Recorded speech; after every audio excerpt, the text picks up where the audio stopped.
Saan siya? Yung isa. Hi po, magandang tanghali po. Nandito po ako ngayon sa tabing dagat. Pupuntahan ko po yung isa at manunumbol daw yun. Numbol ata tawag dun. Parang hindi man ito. Kulay puti man ang long sleeve no. Ay puti. Pula. Na yun po si Papa. Sa malaking bangka po. Ah, naroon pala siya. Ngayon guys, oh. Yung naka-color red. Ayan po, oh. Yun. Ayan siya. Parang wala siyang balak umuwi. Alas 12 na tanghaling tapat tapos sobrang init dyan sa dagat. Ang tiyaga po ba nila dito ng mga mangingisda? Kahit na sobrang init eh. Nasa laot po talaga sila. Layon pa. Bumanda pa dun sa unahan. Sobrang init, parang hindi siya nasasaktan sa balat at parang hindi masakit sa ulo. Kung ako nga saglit lang ako dito, ang sakit na sa noo. Dahil sobrang init talaga.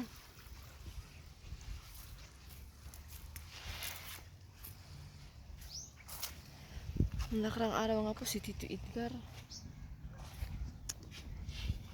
Medyo nag-collapse yun ng kaunti. Buti nga po nahawakan po agad ni Tita Michelle.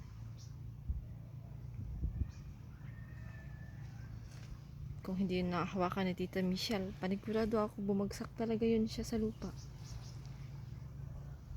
Dahil dun banda yung galing si Tito nung panlagaw niya. Dun banda. Tapos sobrang init. Tapos nag-uwi po siya ng mga 2 PM na po. 2 or 3 PM.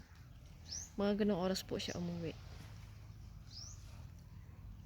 Tapos kalakasan talaga ng init. Tapos pagod na sa pangingisda. Tapos nagbuhat pa siya ng kalahating kabang bigas sa pagod. Tapos biglang naupo si Tito. Ayun, kirig-kirig talaga ang katawan ni Tito nun. Nandun man kami ni Bumbo nung time na yun na mangyari.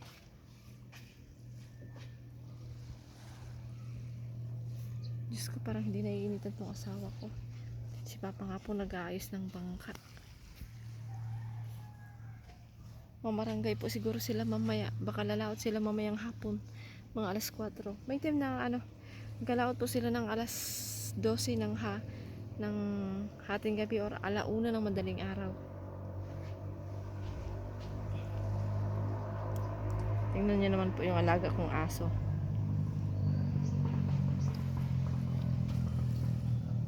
Nakasunod talaga siya sa akin. At alam niya pupunta ako sa amo niya. Yung isa hindi sumunod na dala dahil na yun eh. Minsan na siyang nasagasaan ng top down.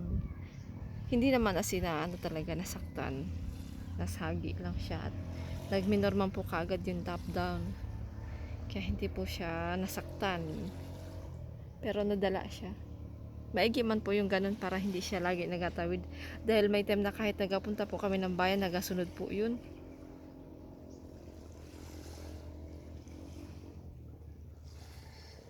Ay, sobrang init. Tapos parang ayaw niya pa umuwi. Pumunta ako dito at akala ko malapit-lapitin lang siya. Tatawagin ko na sana at umuwi na dahil sobrang init talaga. Parang hindi ko kaya pag nagabanda ako dyan ng konti. Dito ako sa libo. Dahil sobrang init po.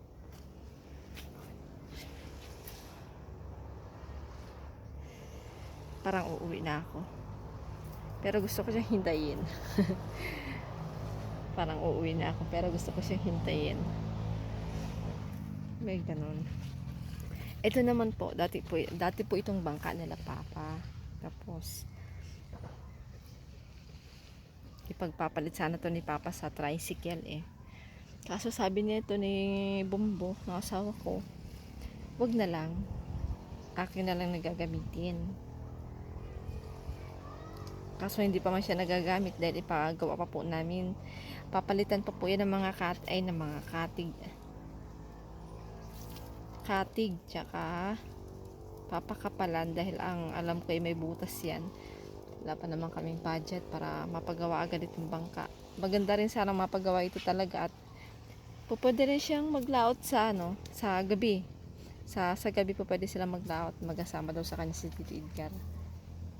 Mainam na rin po yan na may bangka siya dito naghihintay sa kanya na gagawin.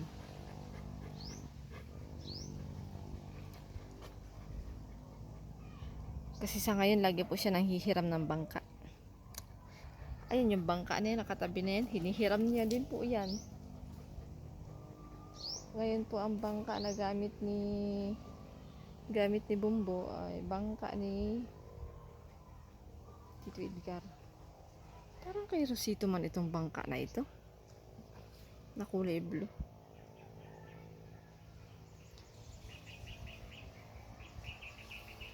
Siya din po dati ang nagagamit ng bangka na iyan. Kaso sa malayo man po inilagay ng may-ari. Wala kami sariling motor. Kada punta doon sa Kamanlat maghihiram na bangka doon. Ay bangkain mo ba naman yung highway? Motor. Joseph.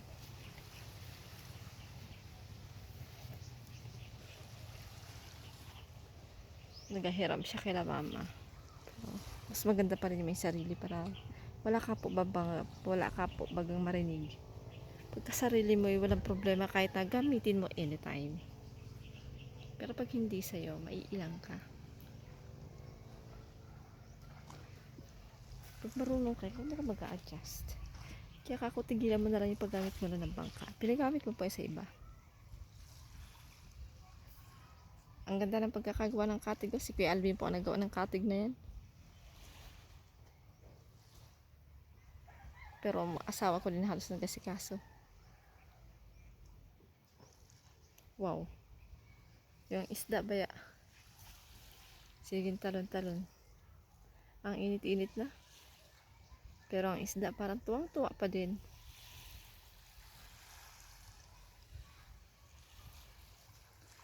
Ay, si Papa.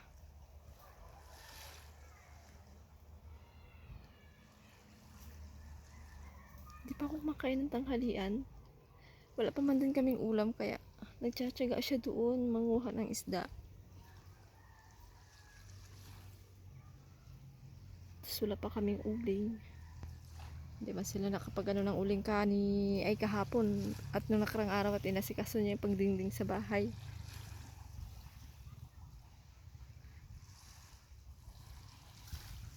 Ang daldal ko na no. Ganun talaga nagagawa ng vlogging.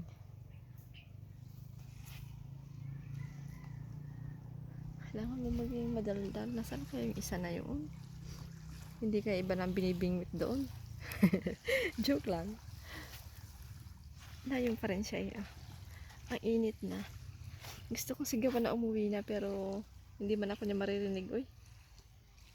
Nandoon siya. Si Papa ang init din ng paggagawa niya sa bangka. Atras tayo dito tayo sa lilim.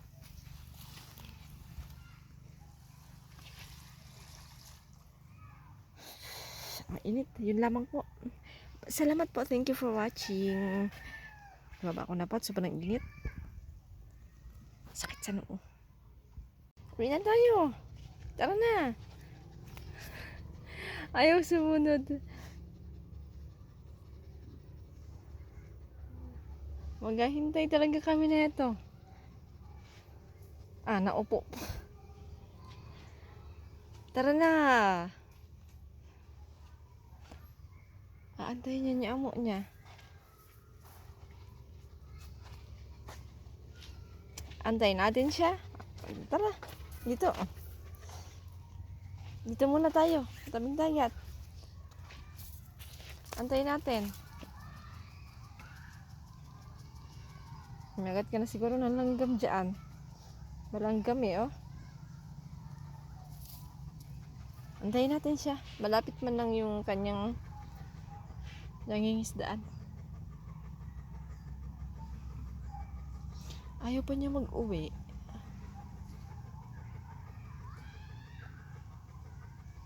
Maghahintay po kami yan doon sa isa. asawa ko sa amo niya. Nakanda utal-utal man po ako ng pagsalita. Oy, ang hirap pala magsalita ng mag-isa, ano. Mag-aantay na lang tayo. Ayaw niya pa po talaga umalis. Naupo pa talaga siya.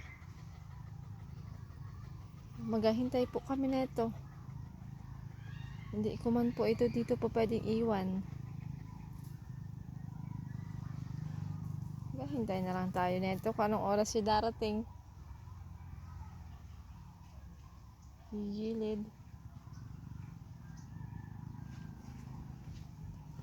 Ayun siya. Yung nagasagwan po na yan.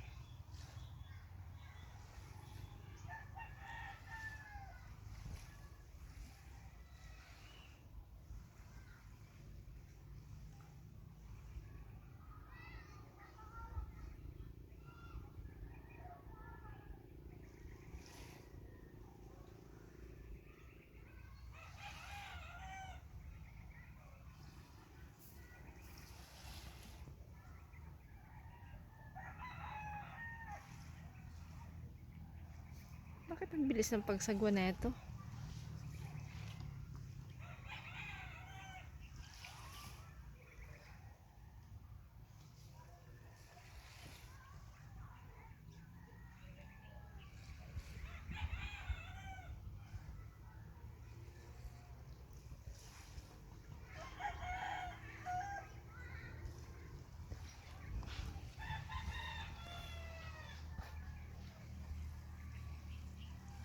Pauwi na siguro siya.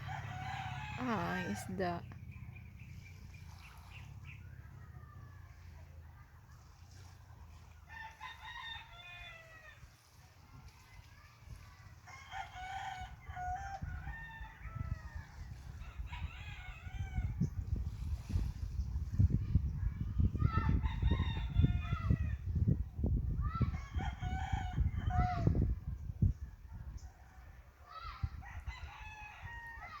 Umikot pa.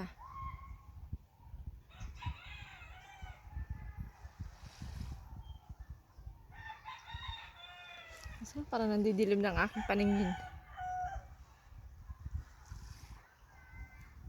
Super. Tapos ito, ayaw pang umalis. Gustong mag-antay doon sa amo niya. Ano, Tir? Peter Pan. Nahiga na dyan. Kahit ng ano. Wala. Ang daming isda.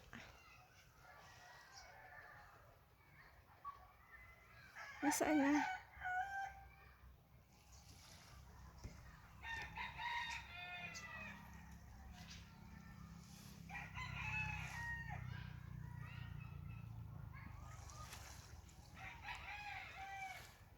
May mga narinig akong isda kanina. Ngayon, isa lang. Kanina ang dami. Sabay-sabay.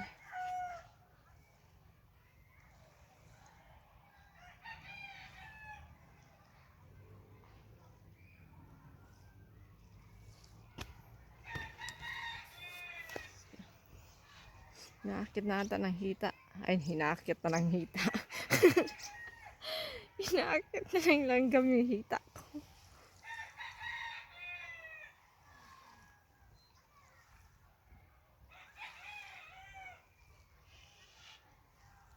Tir. Tir. May dalaga, oh. Tir. May dalaga. Anayo na, oh.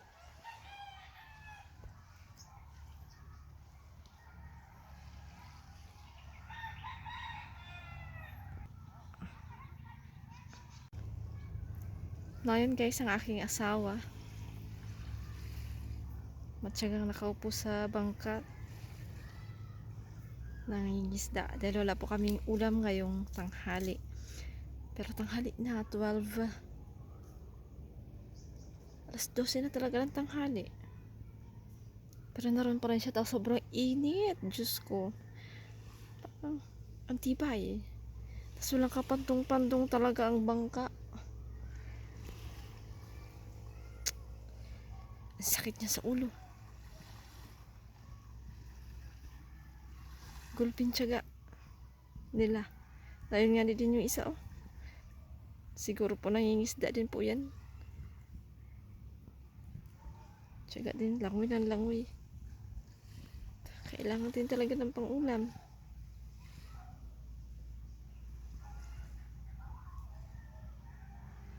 Ayun siya. Hindi niya siguro alam kasi wala siyang orasan eh. Hindi niya alam na alas 12 na ng tanghali. Parang hindi kumukulam. Ay, kumukulam. Parang hindi kumakalam ang kanyang sikmura. At wala man po yan siyang baon. Hindi man siya nagbaon ng kanin. Sabi niya nga kasi hindi man daw siya mapadagat. Ngayon. So, hindi ako nagasikaso magsaing. Nagbago ang isip. Wala nga daw po kami ulam.